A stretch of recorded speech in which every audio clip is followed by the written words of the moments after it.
Moon said, saving our planet, lifting people out of poverty, advancing economic growth, these are all part of the same fight. A very pleasant evening to our Honorable Founder President Sir Dr. Ashok K. Chauhan, Chancellor Sir Dr. Atul Chauhan, Vice Chancellor Ma'am Professor Dr. Balvinder Singh Shukla, all our esteemed dignitaries, panelists, faculties and students that are gathered here today.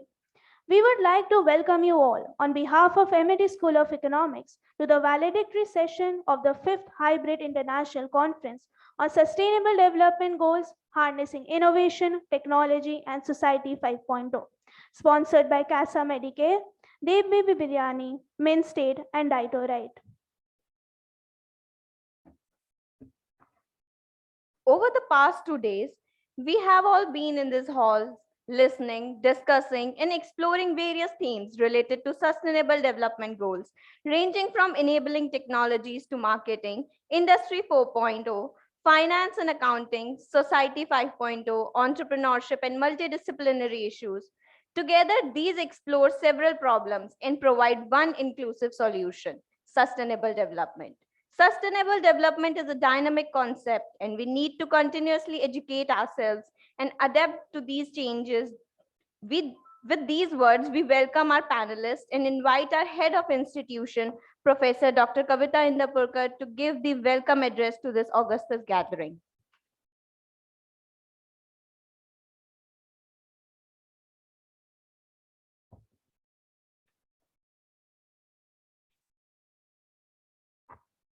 A very good afternoon to one and all present here.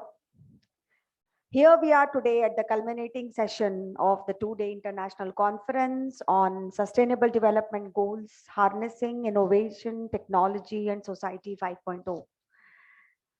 This is a flagship academic event of ASE for last 5 years now. Amity School of Economics is blessed to have kind blessings of our revered, most respected Honorable Founder President Sir and respected Honorable Chancellor Sir by our side. And that has made this all possible for us to improve every year. With folded hands, we welcome you, sir. The unconditional support and guidance of Honorable VC Madam has been throughout with us, which helped us take this stride. Respectfully, Madam, we welcome you. It is my proud privilege and pleasure to welcome the guest of honor for this session, Professor Dr. Sangeeta Johari, Pro Vice Chancellor of Rabindranath Tagore University, Bhopal, who gave us her kind consent to be with us at a very short notice. Dr. Sangeeta Johari.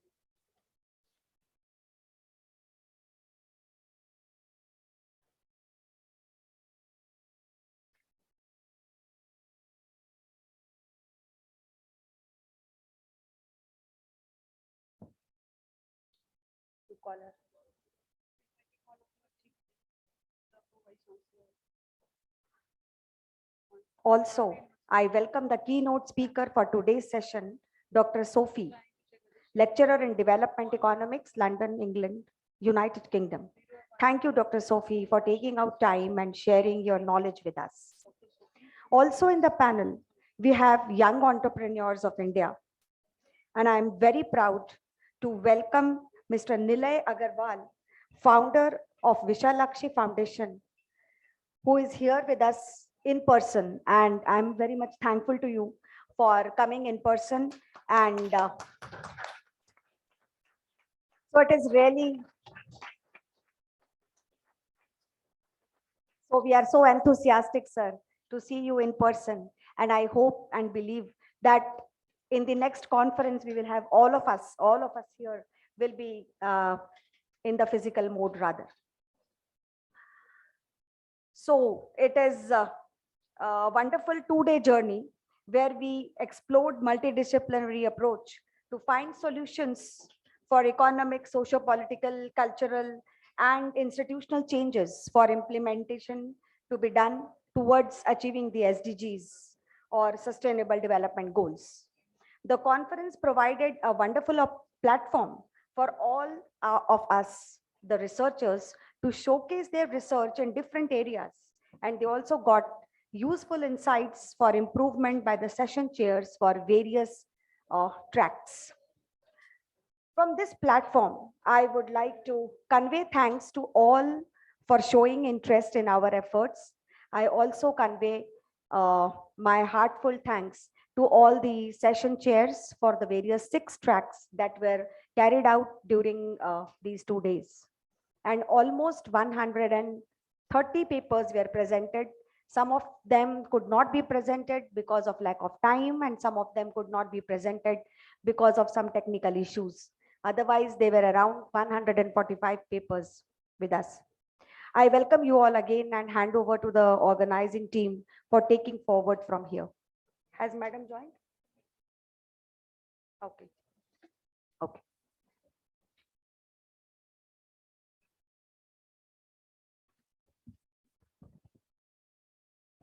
Thank you, ma'am, for your kind words.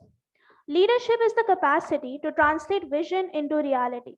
We are truly honored to have the blessings of our leader, our esteemed Vice Chancellor, Professor Dr. Balwinder Shukla ma'am. With over 3 decades of rich scholarly experience in industry, academia, research, and administration, Professor Dr. Balwinder Shukla has done her MTech from IIT Kharagpur and a PhD from Queen's University, UK. With a strategic mindset and creative thinking ability, she has been one of the key team members, spearheading and instrumental in the exponential growth of MIT Group engaged in higher education. She is an astute architect of a unique Flexi framework that includes Flexi choice-based credit system, outcome-based education, and Education 4.0, and the holder of several prestigious awards. Her efforts have always been focused on bringing out the full potential of students and empowering them with a winning attitude. With her blessings, we would like to proceed further. So Madam is in some meeting, so she won't be able to join. We can proceed with the next guest.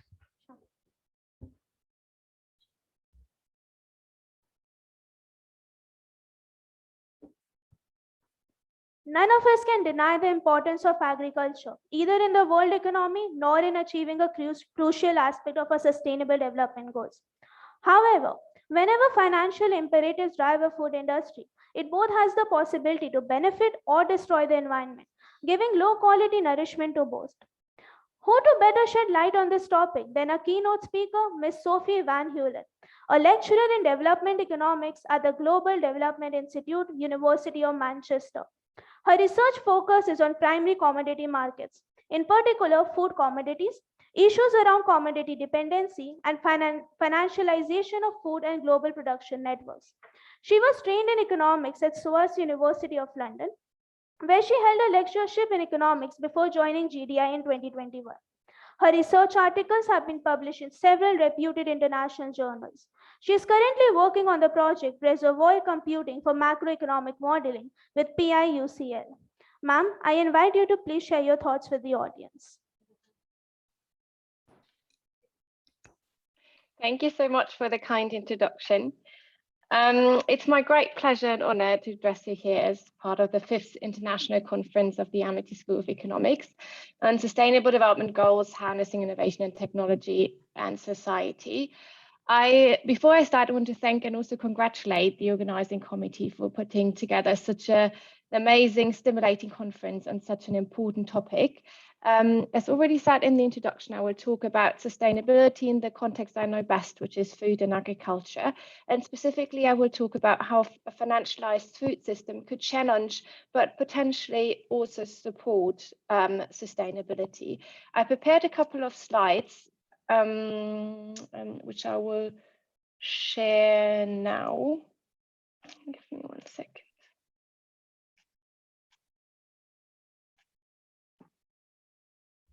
And I hope you can all see these slides now. Otherwise, please do let me know. We can see your slides now, ma'am. Excellent. Thank you very much. The gist of the argument I want to make is the following. Food systems have become increasingly financialized, and I will tell you in a second what that actually means. These changes the way in which we produce, but also in which we consume food. The question that arises then as a result of these changes that have happened over the last couple of decades is whether this financialization of food system then undermines our efforts towards a more sustainable food system, a literature that has evolved in parallel, but increasingly is also being looked at together with the notion of financialization. What do we mean by a food system? A food system is defined, and here there's a long definition, and on the left-hand side you can see a smaller version or a more abstract version of a food system.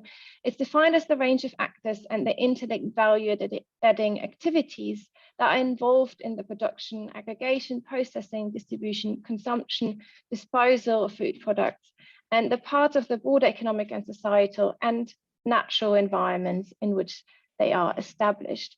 So if we want to look at a very abstract depiction of the food system, we can differentiate it between these 4 different categories, which is production, processing, distribution, and consumption. And I mapped these different processes against the actors that are involved. So we have the farmers in the production side, we have the so-called first-tier suppliers, which are traders as well as processors, and also the branders, the big brand names in the processing side, retailers and distribution, and of course the consumers on the consumption side.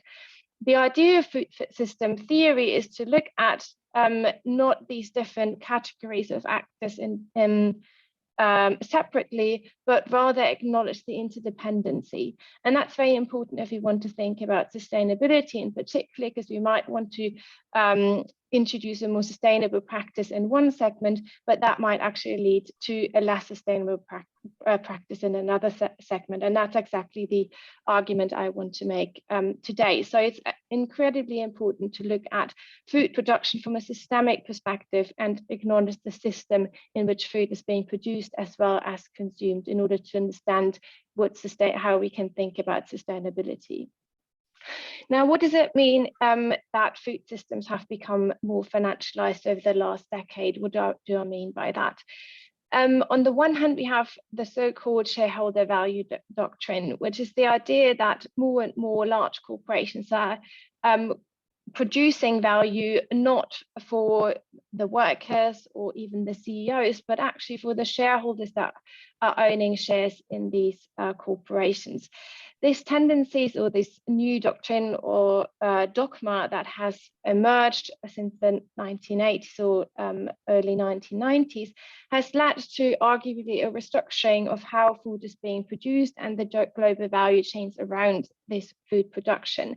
For instance, a lot of the branders, so-called lead firms in the literature, such as Coca-Cola, Nestle, have started outsourcing the actual production and processing of food or the so-called lower value added activities to other corporations, which are now the first tier suppliers, in the name of boosting the value of their share. At the same time, we have seen that the entire food system has changed in its shape due to financialization, and we see that corporations have shifted their attention to financial forms of capital accumulation in the following the shareholder value doctrine, which then has resulted in the so-called financialization of objectives, investments, and operations. So some agri-food corporations are now acting as banks or have as part of their shareholdings hedge funds and banks and investment banks. At the same time, we have seen that financial actors are increasingly being active in the food space. So food-based assets that could be land, water, and also any agricultural product are created and made available for speculative activities. And Birch and Lawrence, they have summarized that very nicely. So I put the quote here, and they conclude that financial institutions are becoming increasingly involved in the agri-food system, while agri-food companies come increasingly to behave like financial institutions. So there's a blurred line between these different actors. And this is just to show you how complicated and interlinked the space of financial actors and agri-food actors now is. So here you can see the different derivatives and assets that are being traded on the financial market, which include commodity-based derivatives, so food-based derivatives, as well as debt of food suppliers, equity, land, as well as credit. And at the same time, we have branders, processors, and retailers that hold shares in hedge funds or own hedge fund, private equity funds, and as well as investment banks whose shareholders are first-tier suppliers and branders. So the financial world cannot be separated any longer from the world of the actual food production. And this has consequences, and it's the consequences I want to focus on today. So what are the implications for food production and consumption? The first thing that we have to acknowledge is that food prices have become increasingly volatile, and that has implications for food security, but also farmers' livelihood. It also has implications for the transmission of, for instance, financial crisis globally, even to countries which might not be financially integrated. So we have seen that in 2008, 2009, the last global financial crisis, and now there's similar worries that we see global food prices rising to unprecedented heights as part of the COVID-19 pandemic and now the Ukrainian crisis. We also have seen a shift of prevalence towards short-termism, as well as a preference for standardized crops. Standardized crops are crops that can easily be traded at derivative markets, and that means we have a shrinking variety of food crops and food products, which has adverse consequences for biodiversity. On the other hand, we have a growing horizontal concentration, and that happens both within the space of the branding segment. So on the right-hand side, so you see all the big food brands, which themselves have accumulated a huge number of brand names under them. And at the same time, you also see that at the first-tier supplier segment, which is not depicted here, but for instance, in 2003, 4 corporations alone controlled 37% of the global grain trade alone. This again has implications for access to land. So these corporations are also increasingly investing in land or engaging in land grabbing. They're also in charge of trading and controlling seeds for farmers to then plant, and for food and food sovereignty globally. And lastly, we see a growing vertical integration of these so-called first-tier suppliers into the space of the actual farming, and that happens via standards. Some of them are very useful when it comes to food safety, but also increasingly via so-called certification and input provision. And certification, that's where it becomes a bit more problematic. That certification has arisen primarily and especially around the space of sustainability, because branders have increasingly outsourced the responsibility of adhering to sustainable practices to the first-tier supplier segment for branding purposes. Now, sustainability is now marketed as part of these certificates as another branding opportunity. And often the actual impact these certificates have is very narrow or limited. Of course, that doesn't apply to all of them, but to some. So there's a risk there that sustainability becomes a brand rather than a goal in itself.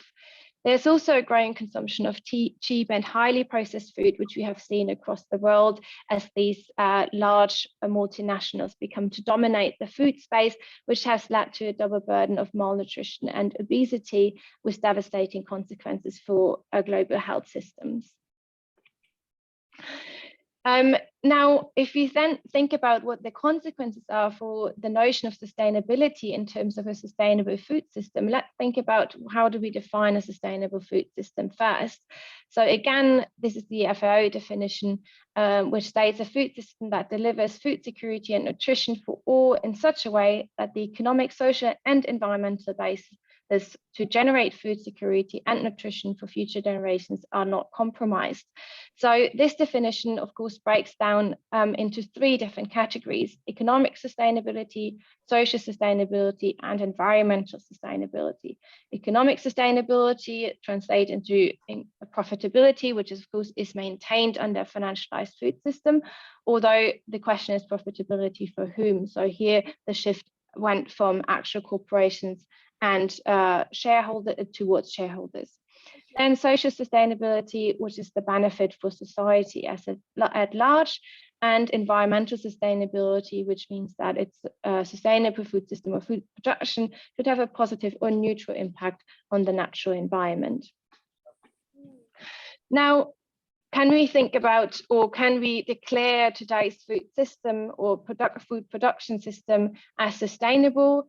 The answer here is no. The quote here is taken from a recent report from 2021, which says today's global food system is fundamentally unviable, contributing to poor nutritional outcomes, climate change, destruction of biodiversity, unstable food prices and security, and providing low quality, low paid jobs. So this is the state of today's food system. Can we change this? We probably can. However, financialization does pose a massive challenge. So financialization of financialized capitalism undermines efforts towards a sustainable food system. And that's very clearly seen in the dynamics that we outlined in the previous two slides. Can we think of a financialized food system which achieves social and environmental stability? Probably, yes, we might. And here's some recent initiatives, and I know that a lot of the speakers and papers that you discussed over the past 2 days, so today and yesterday, have addressed some of these issues in parts as well, which I think is very encouraging to see. If you're interested in reading what other people have, however other people have thought about how to harness actually finance in order to make the food system more sustainable, there's a recent report which is titled Making Finance Work for Food, Financing the Transition to a Sustainable Food System, which is very interesting. And also a slightly less recent book by Haroon Akram Lodi, who is a professor in Canada, titled Hungry for Change, Farmers' Food Justice and the Agrarian Question, which is published with Fernwood Publishing. So there are quite a few people who are thinking about solutions, but it is a massive challenge, and I'm encouraged to see that there's so many people in the audience and also in the past couple of days who have started thinking about these challenges as well. So I do thank you for listening. I know it was a very short introduction about the challenges, but I know that there are other honourable guests and speakers who will come after me. Thank you for listening, and again, congratulations to the organising committee for such an amazing conference. Thank you, ma'am, for your deep insights into this topic. Passion, patience, and persistence are the ingredients to be an entrepreneur. Now I would like to welcome Mr. Shailendra Pathak, founder and CEO of Grown Mind Education Service Private Limited. He has completed his graduation in Bachelor's of Commerce from Delhi University. He also pursued an executive program in growth strategies for business leaders from IIM Calcutta. He worked as a senior executive in Bharti Airtel for more than 1 year. He has started his own startup, Grown Mind Education Service Private Limited, in 2012. It's true that hard work always pays off, and today this institution is operating in London, Dubai, Hong Kong, and Australia. The institution captures international students with their academic needs like writing, tutoring sessions, and career guidance. It acquires more than 100,000 students with a growth rate of 18% year over year and generating more than $2 million and staying bootstrapped. He is also the co-founder and CEO of Skillwise EdTech Private Limited, which spreads the financial knowledge and its various factors and tune them down so that every child can understand and implement this knowledge in our daily life. We welcome you, sir. Thank you so much, Ishika, for the brief and really nice introduction for me. All right. Hello, everyone. I am Shailendra Pathak. Like Ishika has already described about me, I am an entrepreneur based out of Noida. I would like to put some thoughts about sustainable development goals, harnessing innovation, technology, and society 5.0. Well, in a society 5.0, a human-centered society that balances economic advancement with the resolution of social problems by the system that highly integrates cyberspace and physical space. As per my understanding, social problems are solved by fully integrated digital economy and technology into a physical world. Japan is the foremost and the biggest example how they've been integrated and how they are integrating in future the society 5.0? Well, Japan and India came together in 2018 to build the sustainable economy with the help of technology and science. As per as per Japan's Minister of Economy and Trade, Mr. Hiroshige Seiko, Japan's strength is in hardware sector and India's strength is in software sector. Hence, both countries started working on to create Society 5.0. For your information, India exported about USD $148.3 billion software services in 2020 and 2021. By the way, this is more than oil export of any Gulf country. And we would like to be, listening these sort of news in future as well, I'm sure. Next. All right, let me share my screen. I think you would be able to understand a bit more. Right. So the research collaboration between India, I hope the screen is visible, right? Yes, sir, it is visible. All right, thanks. So research collaboration between India and Japan about creating the Society 5.0. India and Japan's long-standing and but limited science and technology cooperation is now slowly broadening out with Japanese recognition of the benefits of partnering India research institutions. Cooperation is emerging in areas like biomedicine and stem cell research, space collaboration, and artificial intelligence, of course. Then, sensing the need of R&D innovation in the manufacturing sector, Japan is establishing R&D centers in India, capitalizing on the huge availability of technical manpower. Companies like Panasonic, Toshiba, and Hitachi have already initiated activities in this direction. Society 5.0 marks the arrival of an era where Internet of Things, big data, and artificial intelligence provide a solution to societal changes. We would like to involve potential of the Indian software sector to develop solutions to this challenge. Global society will also face this challenge, I'm sure, very soon. Few of the challenges or solutions we must mention that we have integrated in our society already, and we have been working towards achieving those goals as well. Few of them are carbon emissions are cut by driverless vehicles choosing the shortest route home, though these vehicles have not been introduced in Indian economy for now, but I'm sure they are going to be in future. Next, robots take care of elderly using body sensors to flag up if additional human help is needed.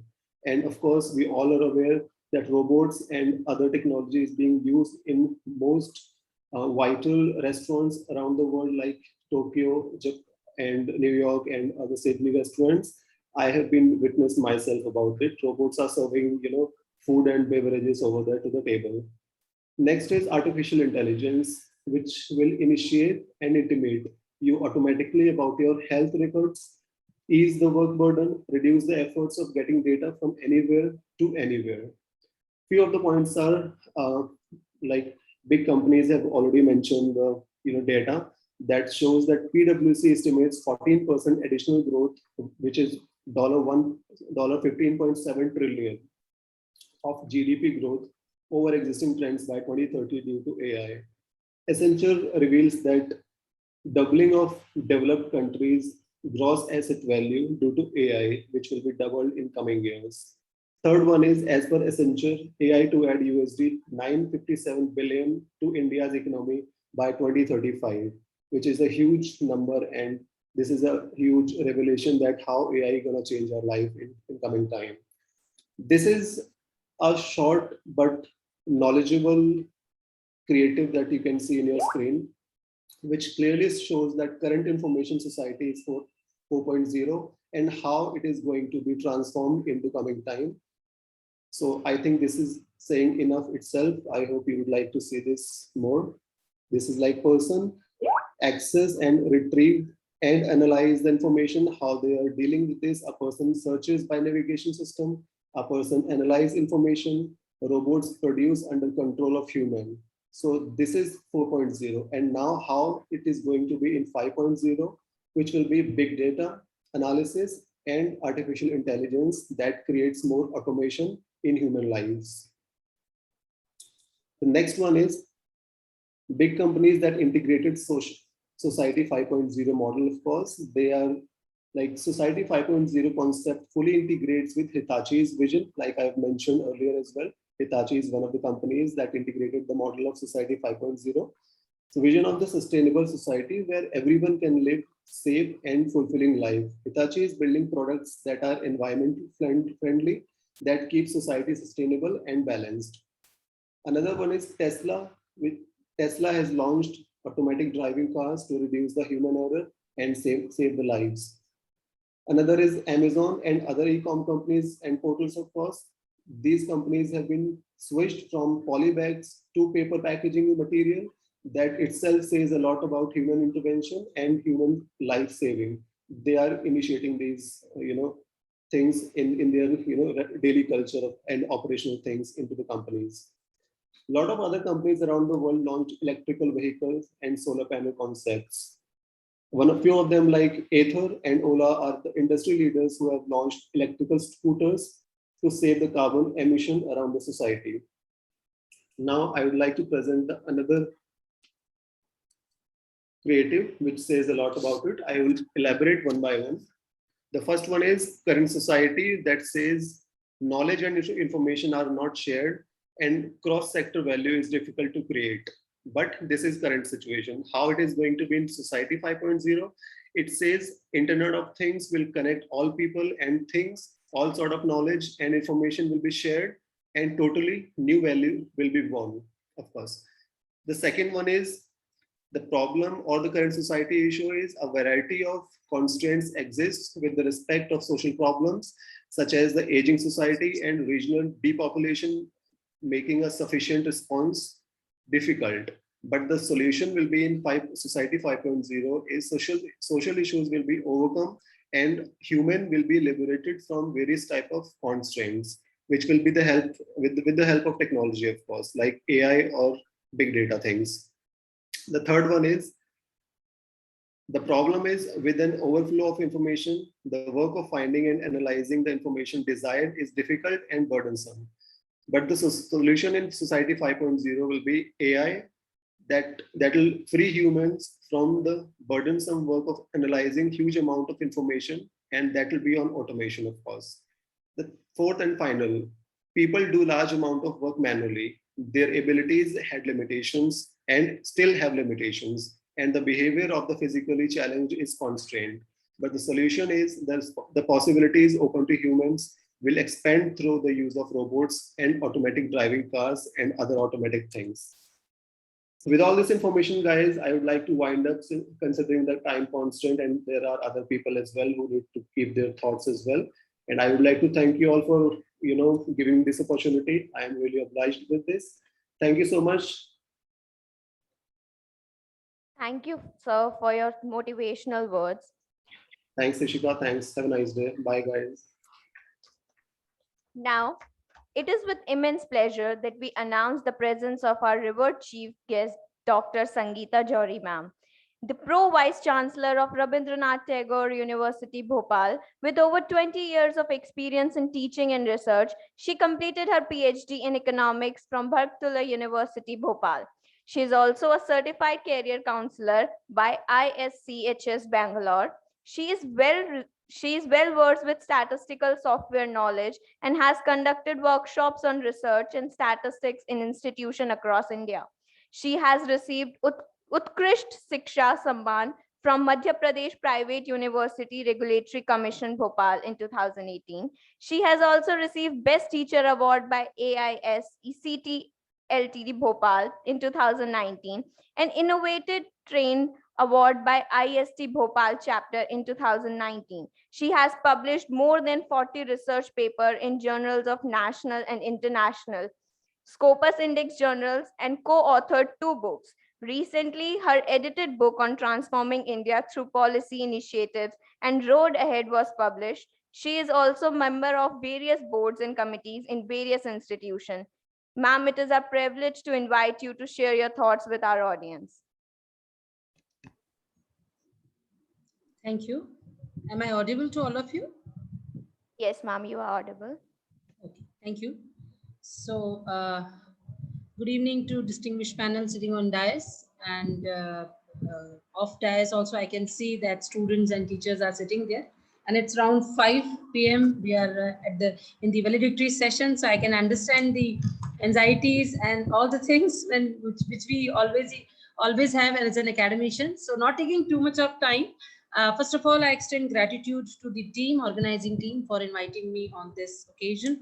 This is 5th International Conference, Sustainable Development Goals, Harnessing Innovation, Technology and Society 5.0.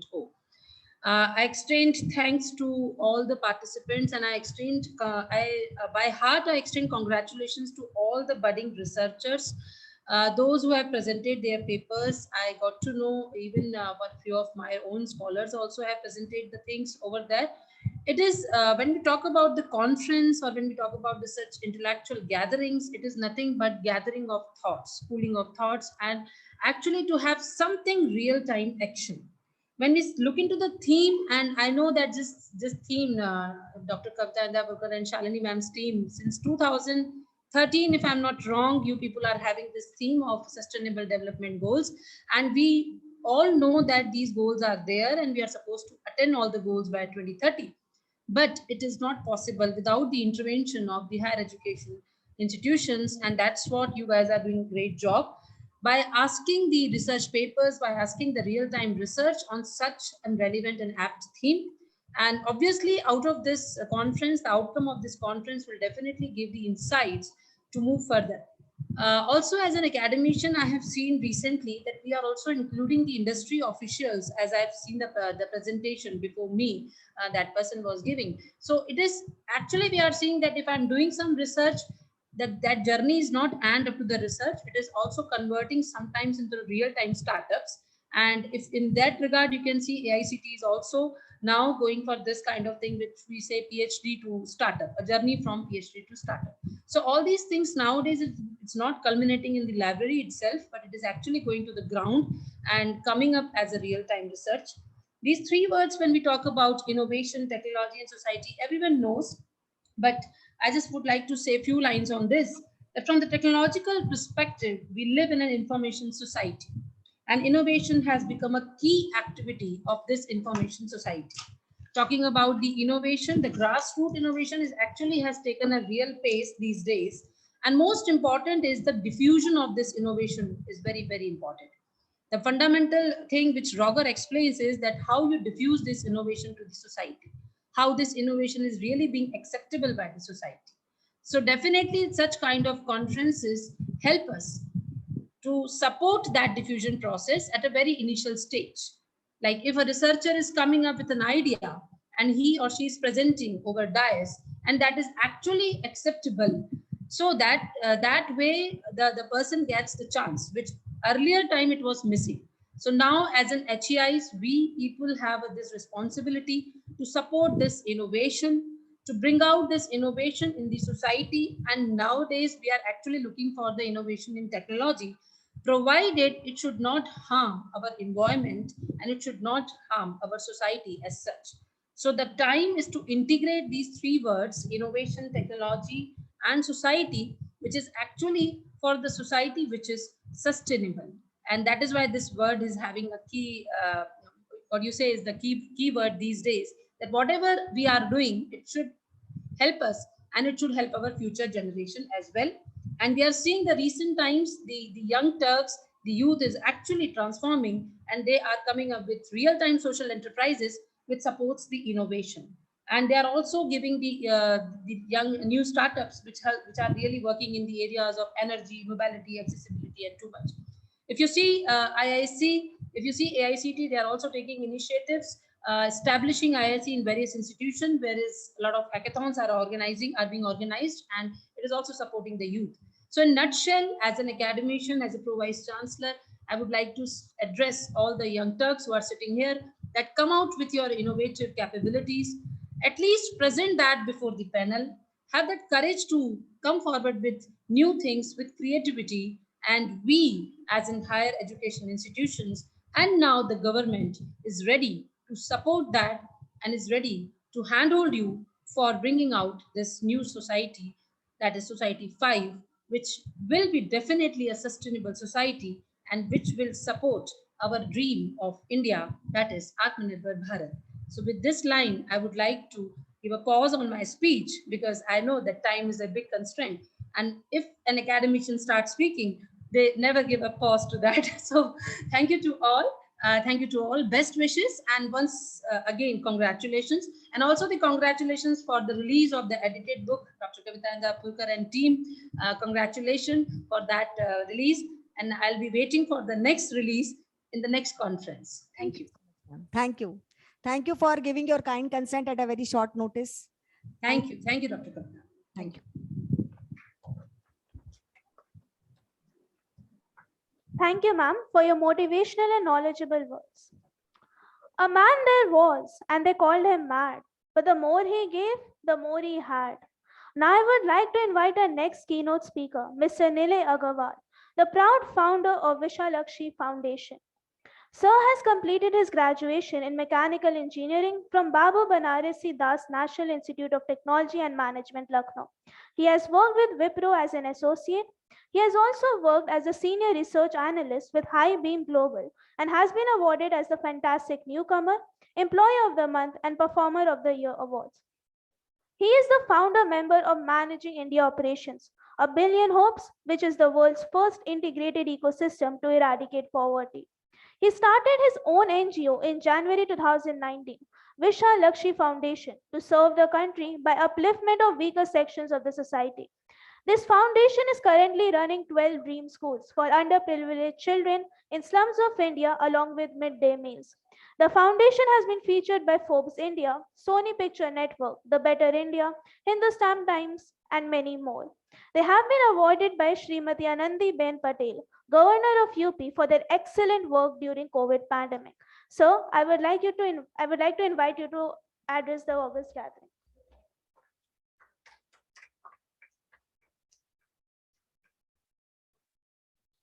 अभी मेरे देखते देखते बहुत students चले गए so okay, I am coming all the way from Gurgaon just to talk to you guys, and I'll really appreciate if you guys can give me like 10 or 15 minutes of yours, and maybe this may be your life changing story which I'm going to share with you. I'm not going to bore you. First of all, you can note down this thing that I am not going to bore you.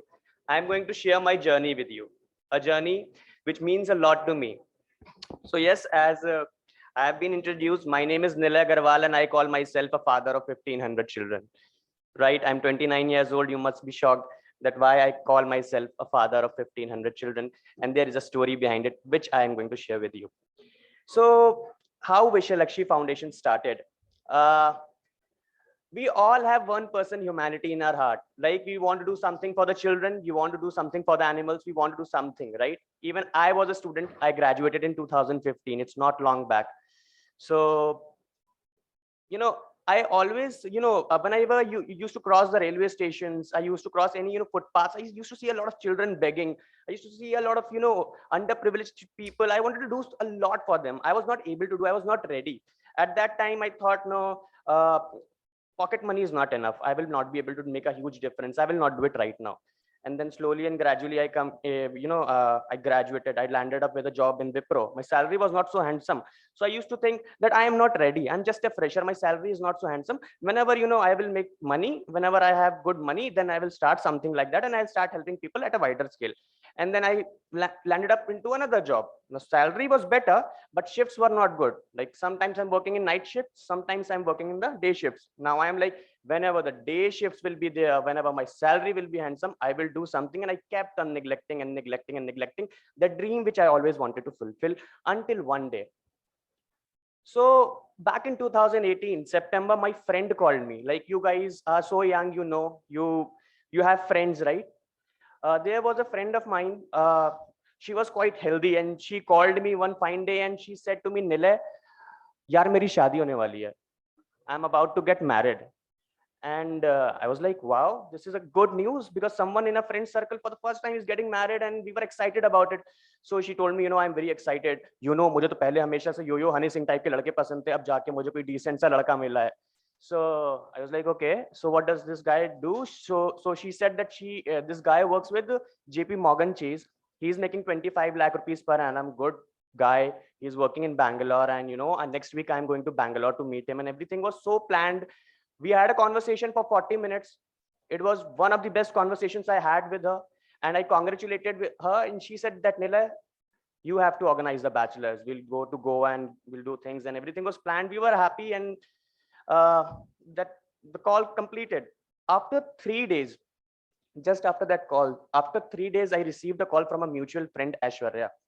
Aishwarya called me and said, Nilay, sir Gangaram hospital आ जाओ, नेहा का accident हो गया. Neha is the same person जिससे मेरी बात हुई थी. She was about to get married. She was happy. She was doing LLM from Panipat University. While returning back home, she met with the accident. It was a road accident. A car hit her, and her head got damaged in that.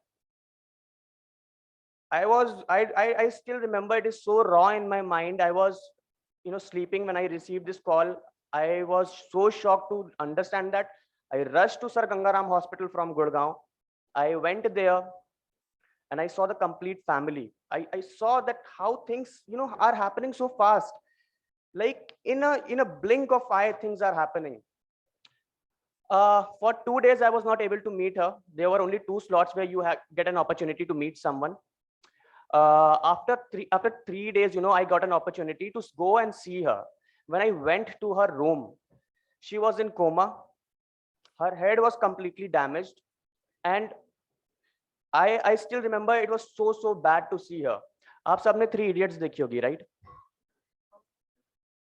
Have you seen that जिसमें Raju bed पे लेटा होता है और वो कहता है, फरहान और वो आमिर खान कहता है कि राजू उठ, कम्मो की शादी तय हो गई. Why? उस मूवी में कितना अच्छा लगता है सुनने में हम लोगों को, कितना फनी लग रहा होता है. I have seen that moment in real life. Doctor said to me, her family said to me that go, maybe in her subconscious mind she is listening to you, just say good things. And I was with her mother. That was the most painful part. I saw her mother, I saw my friend who was not responding, and I said that Neha ut, चल सारे दोस्त आ गए, bachelors की तैयारी हो गई है. I've seen that. I've said this to her, and I still remember this. I will always remember this day all my life. And I said, Neha उठ, 3 दिन से नहीं नहाई है, चल लहंगा लेने चलना है, शॉपिंग करनी है, सारे दोस्त आ गए हैं, ऐश्वर्या भी बाहर है, मैं भी हूँ, और भी दोस्त हैं. And I came back. After that, I met her, and she was in coma. I went back home to Gurgaon. I said to auntie, I'll come tomorrow. Now I'm leaving for the day. As soon as I reached Gurgaon, Neha again called me and she said, Bua bula rahi hai Nilay. Ek baar aakhri baar Neha se mil lo. And that was the time when I realized that we have lost her. She passed away, and it changed my life. It changed my life once and forever. I just realized that life is so unpredictable. The next moment is not guaranteed. We all have seen second wave of pandemic. We all have lost someone. We all know that, right? We all have lost someone dear. And I have lost a very dear friend of mine who taught me that, Nilay, I am gone. My dreams are gone. You are here. You still have your dreams. And that dream to help people started that day. I started this organization. I named this organization Vishalakshi Foundation क्योंकि नेहा का नाम विशालक्षी था, and it's a tribute to her. And today we run Vishalakshi Foundation in her name, in her memory, and she is the guiding force. What Vishalakshi Foundation do? I have been a researcher in my previous organization. Currently, I'm giving my services to Google India, and I am doing research work as an ontologist there. While my research, I figured out that there are 7,000 Indians. I'm not talking about people across the globe. I'm talking about our own country. 7,000 Indians die out of hunger or hunger-related diseases in India every day. So by the end of the day, 7,000 people dead. And it's not declared a pandemic. So an undeclared pandemic is called hunger. And with that thought, I decided that I will try to reduce these figures and bring them down to 0. I had no clue that how I will do it, because when I started Vishalakshi Foundation, I was just one man. I requested my friends, my family members, and they laughed at me. They said, Nilay, focus on your career. You have a bright career. You should study more, and you should look for opportunities abroad. And I said, no. Even if no one is going to support me, I will do this from my very own salary. I started withdrawing my salary and started going to nearby NGOs and starting feeding children there. Started going out on the streets and started feeding people there. Started going out on the streets and started feeding animals there. And I started clicking pictures. Now people say नेकी कर दरिया में डाल, right? मैंने उसको कुछ उल्टा किया, मैंने करा कि नेकी कर सोशल मीडिया पे डाल. मैंने नेकी करी और उसको इंस्टाग्राम पे और फेसबुक पे डाला फोटो खींच के. And from there, netizens started joining me. Today, Vishalakshi Foundation, in just 3 years, 2019 में शुरू किया था. Today, Vishalakshi Foundation has more than 4,000 volunteers across India. Today, Vishalakshi Foundation is in 15 cities. And I want to name them. अभी मैं 15 शहरों के नाम याद नहीं रख पाता, इसलिए मैं लिख के लाया था कि मैं आपको सबको सुनाऊंगा. पहले मैं सट बोल रहा लखनऊ, बांदा, अमरोहा, अभी भूल जाता हूँ. So we have, worked and we are working tirelessly in cities like Lucknow, Banda, Amroha, Fatehpur, Gurgaon, Noida, Delhi, Ranchi, Jaipur, Prayagraj, Varanasi, Meerut, Mumbai, Kashmir, Biru Simdega is a rural area in Jharkhand, and Faridabad. These are the 15 cities we have worked in. These are the places where we have inspired people to come out of their homes. जो आज हमारे volunteers है 4,000, ये वो लोग हैं जो शायद कुछ करना चाहते थे पर इनको platform नहीं मिल रहा था. They had no clue from where to start, and they started with us. And today they are our proud members of Vishalakshi. I still remember the day when Vishalakshi left us. I was sitting on the ground, on the feet, on a mother's feet, and I said to auntie that, auntie, today you have lost one Vishalakshi, and I promise you, I don't know why I said that. Today you have lost one Vishalakshi, and I promise you that there will come a day that I will give you hundreds and thousands and lakhs of Vishalakshis. And that is why at Vishalakshi Foundation, we use this hashtag that is known as hashtag I am Vishalakshi. And all the 4,000 volunteers of Vishalakshi Foundation use this hashtag I am Vishalakshi. All the children of our school are hashtag I am Vishalakshi. They all are Vishalakshi. Everyone who wants to support Vishalakshi Foundation becomes a Vishalakshi. And I'm very happy to tell you, we started with 0 meals. People laughed at us. People said that this man has gone mad. This man is crazy. He cannot make a huge difference. And this man standing in front of you is proud to tell you that until date, in last 3 years, we have been able to successfully serve 700,000 meals. 7 lakh plus meals we have served so far.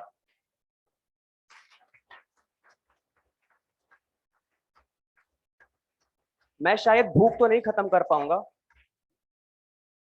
तो उसके लिए क्या करूं? मैं कुछ ना करूं. People said to me, एक दिन खाना खिला के क्या हो जाएगा? तो क्या करूं? एक दिन खाना ना खिलाऊं. People said to me, when you become, start make more money, become like Bill Gates. When you have enough money, then go and feed people. तो क्या करूं? अगर बिल गेट ना बनूं, ना बन पाऊं, तो कोई मेरे सामने भूखा मर रहा, उसको रोटी ना दूं. Someone comes to my door and knocks the door and says, Nilay, sir, I am very hungry from 10 days. And I say, no, go. I am not Bill Gates. Go die. No, no one will do that, right? So what I'm trying to say is that sometimes we think that we are students, just students, what we as students can do. Today, I tell you that out of the 100% population of Vishalakshi Foundation, 95% of the population of Vishalakshi Foundation are students. We have teams in 22 colleges of Delhi University. How I became a father of 1,500 children, right? First, lockdown was imposed on 21st March, right? When this lockdown happened, I was living in Gurgaon, and from my 16th floor, I was able to see a slum, nearby slum. I thought that I should go and do something for them. So definitely everyone was serving ration. I went to them. There were 80 families. They said, "Bhaiya, हम लोग भूखे मर जाएंगे. हम तो बिहार के labour हैं, हम क्या ही कर पाएंगे, what we'll do, please help us." And then I said, okay. I came, I shot a video, I posted again on Instagram, नेकी करके फिर से सोशल मीडिया पे डाला, और फिर slowly and gradually I started getting support. Within a day we were able to raise 50,000 rupees. That was a kind of trust that we were able to make. I wanted to tell you that we do not have any corporate funding. We do not have any government support. It's totally run by students. हम लोग next day गए, we served all the families with 1 week of ration, and when we served that, more people joined in, and we served them for next 4 to 5 months. While serving ration to this slum, I realized that, I figured out that there are children playing in the slum, and I asked them, "Beta, kabhi school gaye ho?" And they are like, "कौन है पागल आदमी पूछ रहा है, हटाओ." Right? Children were hardly interested in me. ration देने आए हो, अपना काम करो, ration बांटो, चले जाओ वाला system है, right? So they were children. It's not their fault. They are raised like that. Their parents were raised like that. साथ पूछते ऐसे पैदा हुई हैं, ऐसे ही बड़ी हुई हैं, उस बच्चे की क्या गलती है? ये जो नस्ल थी ना, ये जो जनरेशन इन बच्चों की, ये भी शायद ऐसी ही रह जाएगी अगर हम कुछ नहीं करेंगे. एंड ये जो चेन है, ये तोड़नी है. ये चेन पॉवर्टी की यहाँ से टूटेगी अगर हम इस बच्चे को पढ़ा ले गए तो. We started what I said. I was shocked to learn that none of them have been to school. Never. Living in a place like Gurgaon metro city में, never been to school. So I said, I figured out various reasons for that, and I realized that if children of the slum cannot go to school, then school will come to the slum. Why not? अभी हम लोग सब लोग हनुमान जी को मानते हैं, बजरंगबली को कोई नहीं मानता है. ओके, हम लोग सब नास्तिक हैं. ओके, सो मैं मानता हूं अभी लक्ष्मण जी को चोट लगी थी तो संजीवनी बूटी चाहिए थी, तो हनुमान जी को भेजा गया जाके संजीवनी बूटी लाओ. हनुमान जी गए, पहाड़ पे पहुंचे, अब कंफ्यूज हो गए, इतनी सारी जड़ी बूटी है, इसमें संजीवनी कौन सी है? तो उन्होंने कहा यार इतना टाइम वेस्ट करने से अच्छा है पूरा पहाड़ ही ले चलो. वो पूरा पहाड़ लेके आए थे. ये we all know that, right? हमने सारे देखा हनुमान जी पर्वत लेके आसमान में, और फिर वो वहां पे लाके रखते हैं. तो that was a similar approach. अगर स्कूल बच्चे नहीं जा सकते हैं तो क्यों ना पूरा का पूरा स्कूल ही ले आया जाए. And with that thought, I rented out 6 rooms in the slum, and we started our very first school with 52 kids, and we named it Dream School, सपनों का स्कूल. एक ऐसा स्कूल जहाँ पे हर बच्चा सपना दिख सके, where every child gets a right to dream, and people like you and me can fulfill their dream, and from there we can end poverty. I am very happy to tell you, in 2 months we were able to create small 2 classrooms out of those 6 rooms. We were able to bring chair, table, whiteboard, marker, everything for these 52 kids. They for the first time experience what a teacher is.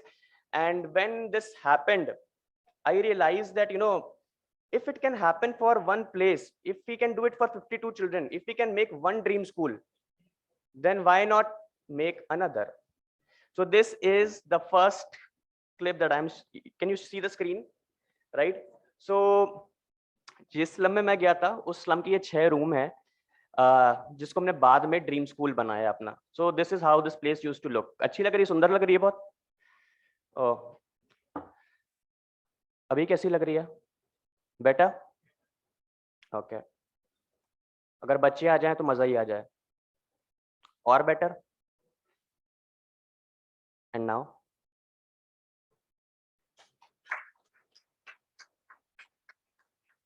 isn't it amazing? Isn't it amazing?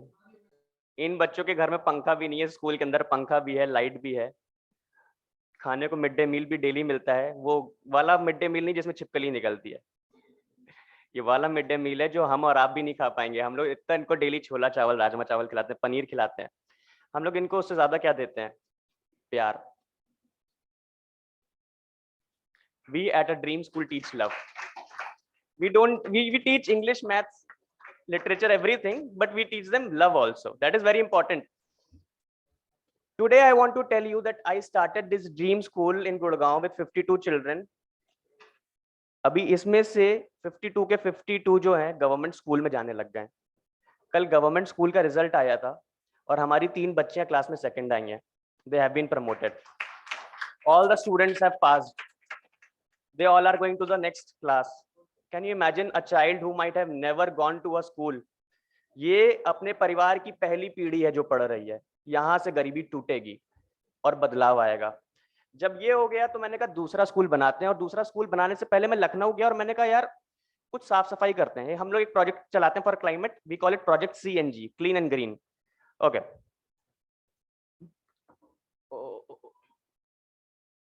Okay, okay. ये कैसा लग रहा है आपको देखने में? सुंदर? बहुत सुंदर है. तो इतनी सुंदर जगह को हम लोग और सुंदर करने गए थे. तो we were 8 to 10 people and we decided that we will clean this place. Lucknow की मानी जानी जगह है, इस पे हम लोग सफाई करते हैं. वो बैनर कोने में टंगा, उस पे CNG लिखा है. तो बहुत मैंने सोच के नाम रखा था CNG, we call it clean and green. And फिर हम लोगों ने इस जगह पे सफाई करना शुरू किया. ओके, ये मैं ही मैन की तरह इसमें से कूड़ा निकाल रहा हूँ. काफी मेहनत करी थी मैंने.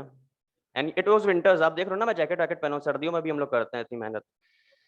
और अभी मैं आपको बताना चाहता हूँ, ये कूड़ा घर लखनऊ का दूसरा ड्रीम स्कूल है ये तो आपको कैसा लग रहा था, नहीं लग रहा था पता नहीं, ये कैसा लग रहा है. If I tell you this is the same place, this is the same place. एक डंप यार्ड को एक ड्रीम स्कूल में हमने कन्वर्ट करा है. This is the same place. अब मैं आपका ज्यादा टाइम नहीं लूंगा. मैं आपको ये बताना चाहता हूं कि हमने जो है एक स्कूल से 2 स्कूल बनाए और आज करते करते ये काम हमने कब शुरू किया था? 20 months. In only 20 months we have been successful in opening 14 dream schools with a capacity of 1500 children, not even 2 years. And it has become a moment. Dream school has become a moment, and I don't run these schools. People like you run these schools. So अभी मैं फिर से इसको भी लिख के लाया हूँ क्योंकि मैं भूल जाता हूँ.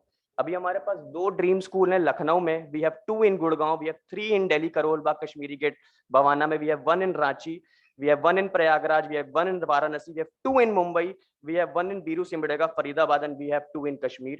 And you can see these schools.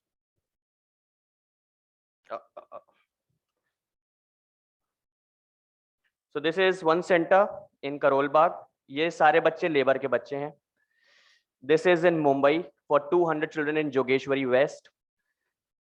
This is a rural area in Jharkhand, Biru Simdega. This is Ranchi for you. This is Faridabad. And how beautiful Kashmir is. This is Kashmir. So here I am standing, and I was invited to speak about sustainable goals, right? Sustainable SDGs. तो अभी इतना सब करने में मुझे, जब मैंने शुरू किया था, मुझे नहीं पता था सस्टेनेबल डेवलपमेंट गोल होता क्या है. मुझे ये यूनिसेफ का कॉन्सेप्ट और ये बड़ी बड़ी बातें कुछ भी नहीं पता थी. To be very honest with you, I was like a very common man working for 9 hour shift, making my money. Weekend पे नेटफ्लिक्स कर रहा था, अपने फ्रेंड्स के साथ घूम रहा था, या फिर दीवार पे ऊपर पंखा टंगा था, घूमता था, वही देख के मैं टाइम पास करता था. That is what I used to do. I had no clue what to do, but now I can say कि ये प्रोजेक्ट करने के बाद we work in 9 of the SDGs, that is no poverty, zero hunger, good health and well-being, quality education, gender equality, clean water and sanitation, reduce inequalities, climate action, partnership for the goals. We are covering 9 accidentally without any knowledge. So मेरे कहने का मतलब ये है कि अगर आप घर से बाहर निकल के, कॉलेज से बाहर निकल के कुछ छोटा सा भी करते हो ना, SDG का एक पर्पस आपने अपने आप सॉल्व कर दिया. It is solve. SDG को स्टडी करने का जरूरत ही नहीं है बहुत ज्यादा. If you are kind enough to change the world, you can do that. अभी मैं जो हूँ 28 सितंबर को पैदा हुआ हूँ. My birth date is 28 September, and coincidentally Bhagat Singh was also born on 28 September. So I think that I idolize him. I am a huge fan of Bhagat Singh. Bhagat Singh ने कहा था, खून नहीं वो पानी है, खून नहीं वो पानी है, जो देश के काम ना आए, बेकार वो जवानी है. So with that thought, I leave you all. Thank you for having me.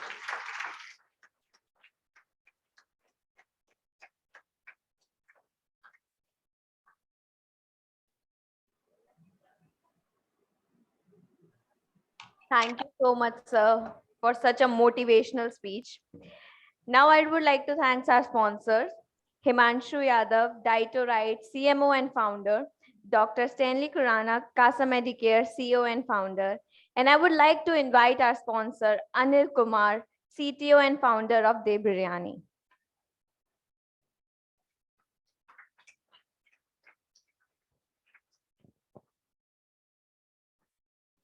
Namaskaram everyone. Thank you for the opportunity, and thank you for the gurus here for bringing me on the stage. Thank you, ma'am. Thank you so much. For gurus, I want to spell a cast. Guru Brahma, Guru Vishnu, Guru Devo Maheshwara. Guru Sakshat Parabrahma, Tasmai Sri Gurave Nama. Guru is the highest one of all. So I thank these gurus for spreading knowledge for each and every one from generations to each and every generation. And coming to myself, I'm the sponsor of this fest, and I'm the founder of the De Biryani. You see the brand over here, and I'm the Chief Technology Officer for Min State, and I work for Google, and I've studied in University of Texas for the CBT. So coming to the De Biryani, the concept has arose for us because in North India, there is no proper biryani available. And the nutrition of the food in especially Delhi NCR is very, very bad. I hope you guys has consumed proper food or not, and how much you traveled in the South India. We in South India especially eat proper diet kind of food where, you know, it gives proper nutrition. And we ship our products from all over the India, especially like the spices and the rice and everything. And mainly I'm here to speak about the Mint State. So how many people are you from like first years or the third years? Can you please raise your hands? Third years? Anyone third years? Oh God, so less. So you people are about to pursue your graduation, the rest of the people. Okay, great. Mint State is all about the project of domestic empowerment for the maids, chefs, cooks, and celebrity chefs. We are here to give you a proper private dining experience for the celebrity chefs.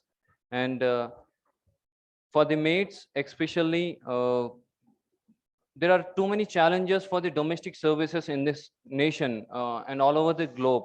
So, coming to the maids, there are so many challenges like vulgarity, verbal abuse, and certain things we have picked from the market through the research and our department. And we have come put forward with the software and the technology as well to provide a platform for domestic labor. And can you see the logo over here, the Mint State logo? Uh, it is it is connecting the blue collar workforce through India, because nowhere in the globe there is no platform for the workforce for the domestic labor especially. And for their children we are providing educational support as well. In Hyderabad especially we are operating, and we are coming into Delhi NCR. And coming to the cooks and the chefs, there is no proper platform for anyone to book like a service for the experience private dining or else nutrition food. Like we have collaborated with the dining dietitians. Okay. And to be clear, Mint State, Mint State is all about providing proper there is too much stuff actually to talk, so I don't know where to start. I'm a little bit confused because this has been frank. Mint State, starting with maids. Okay, we'll start with the maids. Domestic workforce actually has too much underpaid, and they have no proper wages set by government as well. And we have put some bills in the parliament as well. Our company founders has appeared for the domestic workforce channelization. We are partnered with the government, but there is no proper response from the government also for the funding. So we have come up as a team. Young students from South India has collaborated with us, and they are doing wonderful job to provide facilitations for the maids and cooks. And coming to the another service, jewelry repairs and leather repairs. We are providing proper homemade services, home-based services for the jewelries and custom design leather making, tied up with some designers in the market. And there, from there, we are going to take over the market. So basically, we are trying to launch this project this month end, like May or probably weekend of the April. So that's it, and thank you for the opportunity.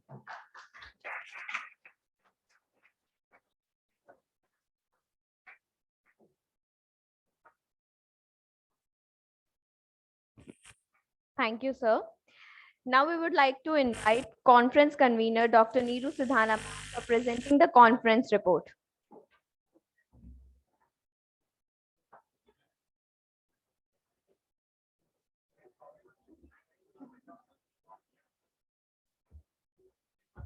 Students, another 5 minutes. Only 5 minutes. I will take only 5 minutes. Only 5 minutes.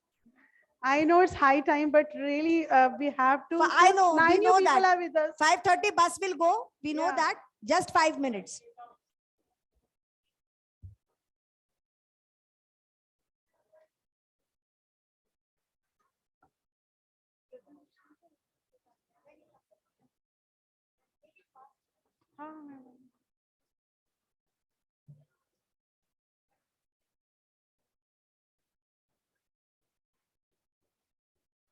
Students, please.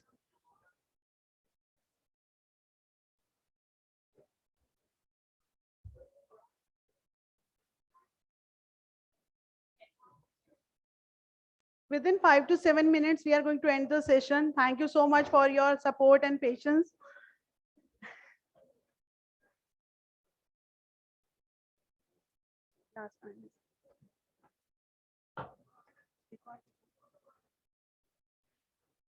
So a very good evening to one and all present here. I know how I'm going to test your patience. Spare me for that. So I'm happy to share with you the report of 5th International Conference, and the theme of conference was Sustainable Development Goals, Harnessing Innovation, Technology and Society 5.0. So from the data you can see, with the team efforts and the contribution of student faculty members, we were able to fetch more and more participants. Since 2018, it was only 19, but I'm happy to share with you that in 2022, we got 160 research paper. That is a really. So in this conference, we planned a panel discussion also, and the title of the panel discussion was Corporate India Contribution to Urban Environment Sustainability. We were having 6 technical sessions on different topics. Different tracks are going to address the different areas. Track 1 was basically going to address the marketing issues. Track 2, it was based on Industry 4.0. Track 3, it was going to address the finance and accounting. Track 4, Society 5.0. Track 5, socioeconomic aspect and entrepreneurship. Track 6, it was a multidisciplinary issue in sustainable development. And I must say, I need to tell you that we started this conference with having only 5 tracks, but because of having number of the research paper, we got 160 research paper. Out of that, we rejected only 15 papers, I suppose. And it was very tough for us to put all the papers into the 5 tracks. So we planned, in the last moment, we planned to have the track number 6. So there were around 160 entries. Some of them were not accepted by our panel. You know that once we get the research paper, we need to check whether the title of the paper are going to be matched with theme of the conference or not. So we rejected some paper out of 160 papers. These papers were received from across the world and pan India. The participant included faculty, research scholars and students. And we were also having the corporate researchers, those who presented in our conference. And all the credit goes to ASC students and faculty members.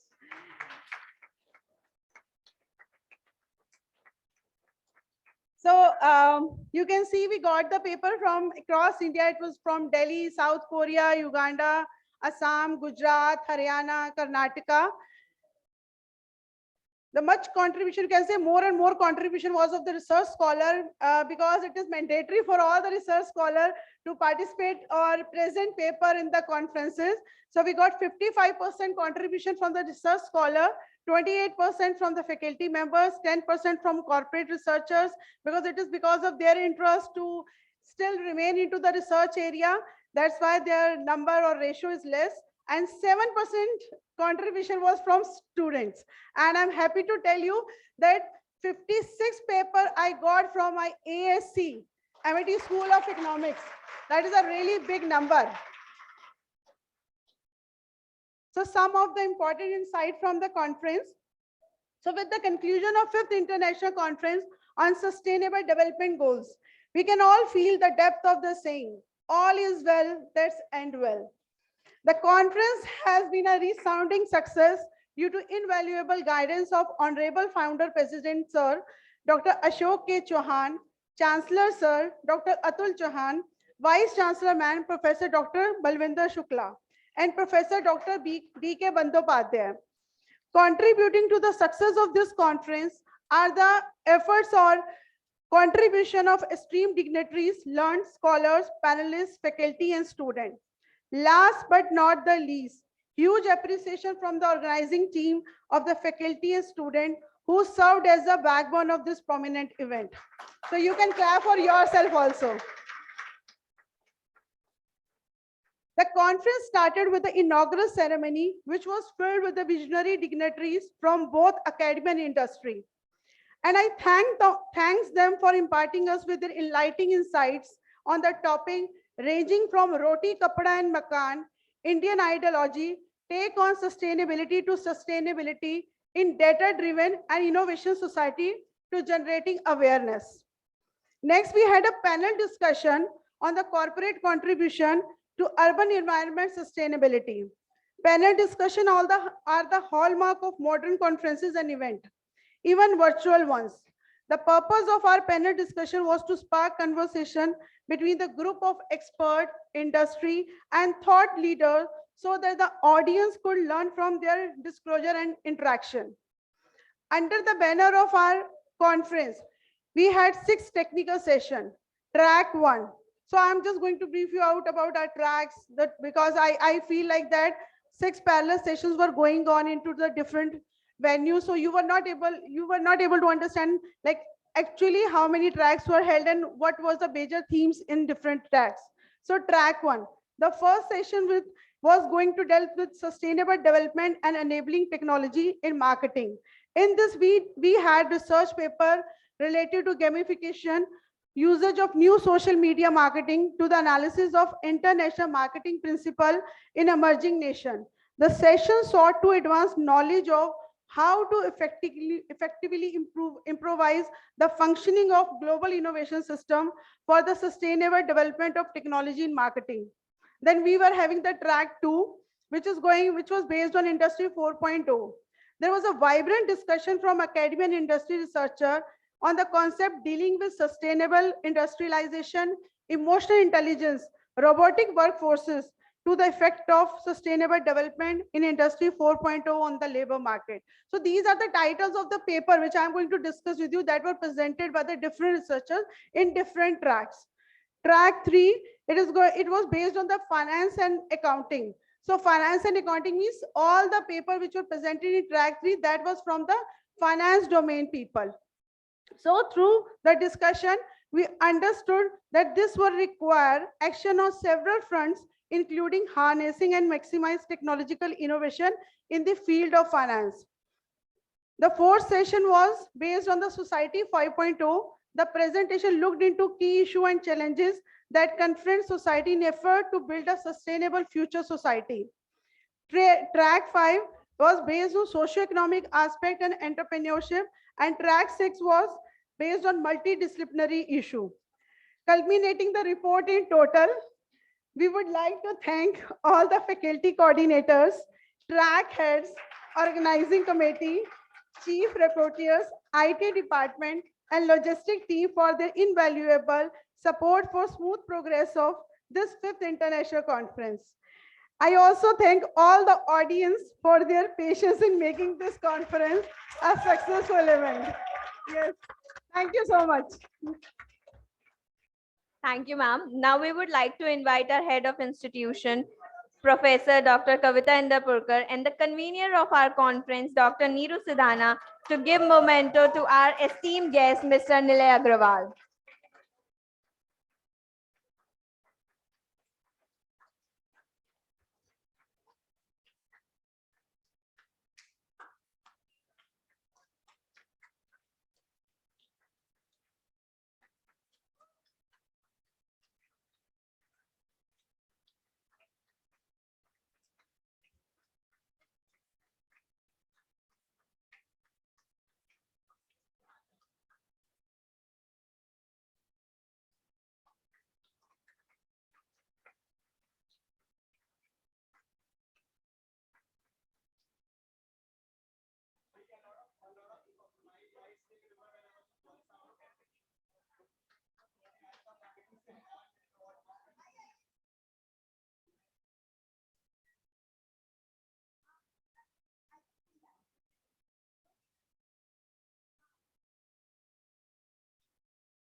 That concludes our 5th International Conference on Sustainable Development Goals. Harnessing Innovation, Technology and Society 5.0. We would like to end this with one final goal. Ultimately, behavioral change of individual at very micro level will create the solution of sustainable development that we will need. Thank you.